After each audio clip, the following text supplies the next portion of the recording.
Hey guys, welcome back. Today I am building some lines for the Chevy Biscayne. You may see that in other videos if you're following along with that. But I wanted to talk about this tool. It is a line forming tool. It's hydraulic. It's universal, they call it. The part number is a 71475. It's by MasterCool. What this tool does is allows you to do flaring for brake lines. It does standard flaring, double flaring, bubble flaring, all kinds of stuff. But on top of that, it does fuel line stuff. So GM has several different types of fuel lines. They have the line like this. I'll zoom in here in a second. That goes into the GM fuel filters. And they also have those push to connect fittings that are typically on the backside of the fuel filters attached to like a plastic quick disconnect. So this tool will do both of those, and right now I need to build a push connect fitting. So I'll show you how to do that, and then I will show you one of the other lines that I made earlier today.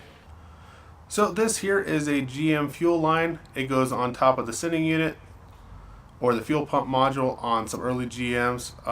They have a fitting here for either nylon or rubber to attach to. This is a repair fitting.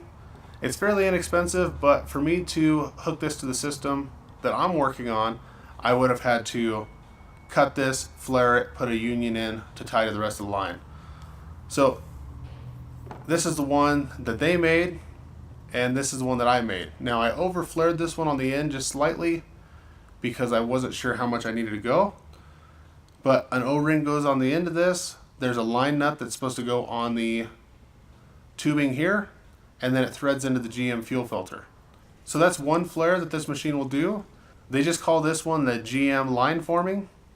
And I don't know of any other places where they use this specific type of sealing except for on the fuel filters. So that's what I use so far. But now on this vehicle I need to make the push connect fitting because I want to run some of this copper pipe.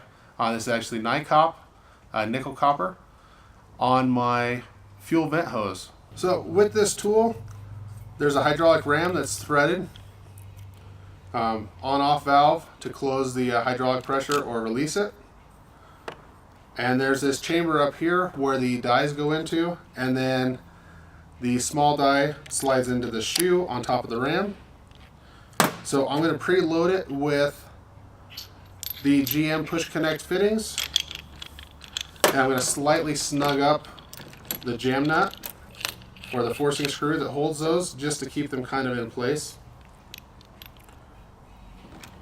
Now, it sometimes is easier if you have a helping hand, just because you end up having to hold stuff. I'm just resting this line here. If you're doing it in the vehicle repairing a line, then maybe the line will be held in place for you. But what I did is I ran the line into this block until it was flush with the end here. If you have it sticking out past the end, it won't form it right. If it's too far in, it won't form it right. So you're supposed to be flush with the end. And then I'm just going to tighten this down. This will leave marks on the pipe. If you don't tighten it enough, the pipe will slide. I know it's going to leave marks. They're not going to be that visible. This is also going to be underneath the vehicle.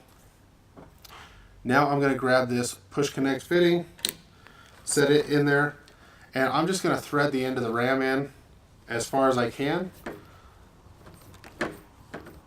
And then once I get this threaded in there, we'll shut the hydraulic valve and pump it the rest of the way.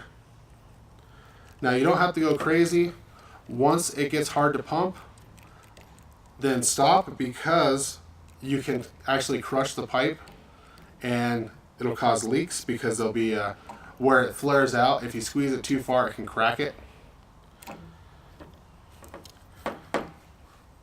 And right here, that fitting got stuck in there. This happens every once in a while. Sometimes I lube the pipe, but it doesn't always help. So I just stuck a screwdriver in there, popped it loose off the pipe, and we'll unthread this the rest of the way.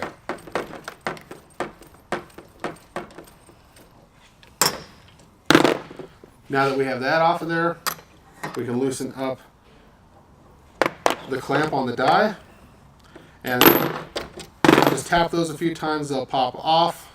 And now we have a GM push to connect fitting. So I'm going to go grab a quick disconnect fitting and place it on here. Make sure it snaps in. Because if this section over here is too long, then it won't click into place. If this section's too short, then no problem. So this is a typical quick disconnect fitting. A lot of manufacturers use them, especially the American cars use this style. A lot of the new ones nowadays, they'll just have a push button to release it. You don't have the clips. But it clips in, it feels snug on there. You see, I can release it.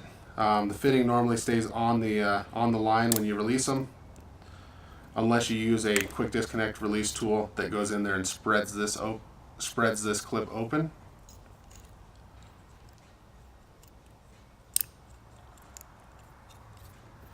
So it works great. If you're doing a lot of fabrication or line building, I recommend the hydraulic kit over the old manual way of just cranking the forcing screw. Because I don't know if they build a tool like that that'll build the GM fuel lines. So if you're constantly fabricating lines and building stuff like this, I highly recommend this kit. I'll put a link down below where you can find it. Thanks for watching, and I'll see you guys next time.